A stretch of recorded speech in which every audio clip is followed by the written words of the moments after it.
Hey guys, this is Northville Tech. In this video, we're gonna learn how to create a Dairy Queen account.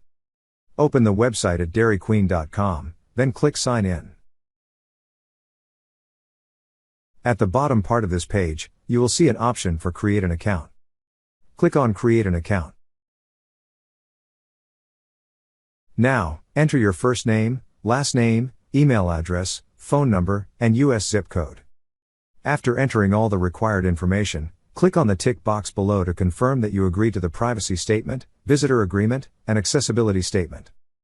Then click on Continue. After that, enter the password you wish to use, your favorite DQ location, and your birthday in month and day format. Also, if you wish to receive emails about Dairy Queen's promotions and news, keep the check mark beside it. If not, click on the check mark to remove.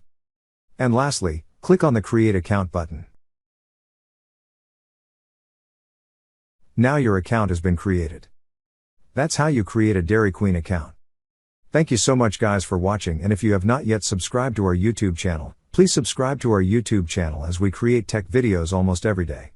Also check out our website northvilletech.com for great tech articles, and our recommended resources in the description below for various sign-up bonuses.